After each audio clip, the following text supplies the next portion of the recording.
মিরাজের রাতে হযরত মুহাম্মদ সাল্লাল্লাহু আলাইহি সাল্লাম কোথায় গিয়েছিলেন?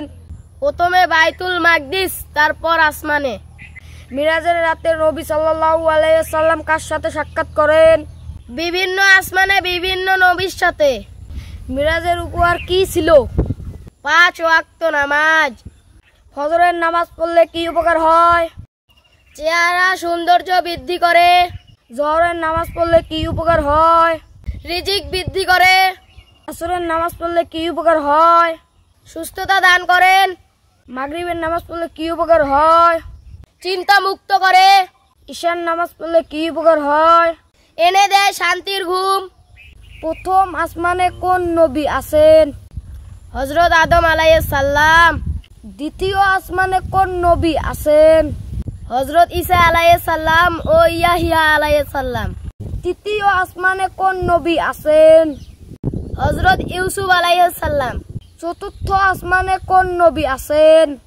হযরত ইদ্রিস আলাইহিস সালাম। পঞ্চম আসমানে কোন নবী আছেন? হারুন আলাইহিস সালাম। ষষ্ঠম আসমানে কোন নবী আছেন? মুসা আলাইহিস সালাম। সপ্তম আসমানে কোন নবী আছেন? ইব্রাহিম আলাইহিস সালাম। কোন প্রাণীর চোখ নেই? বাদুড়ের। কোন প্রাণীর জিহ্বা নেই? পিঁপড়ার। কোন প্রাণীর কান নেই? সাপের। কোন প্রাণীর দাঁত নেই? কচ্ছপের। তাওরাত কিতাব কোন ভাষায় নাজিল হয়? হিব্রু ভাষায় নাজিল হয়। জাবুর কিতাব কোন ভাষায় নাজিল হয়?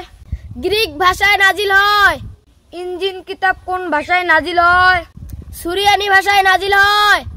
আল কুরআন কোন ভাষায় নাজিল হয়? আরবি ভাষায় নাজিল হয়।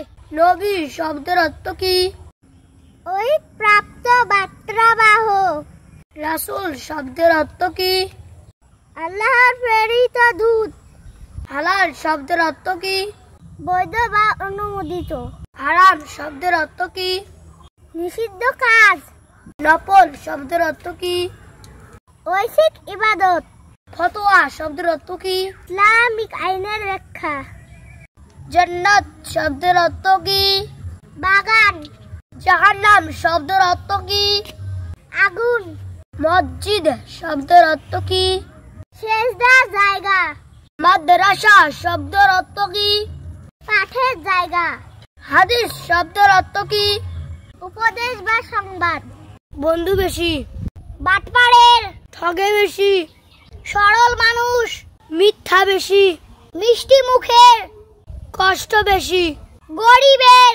চাহিদা বেশি। বড় লোকের। ভালোবাসে বেশি। বুকারা।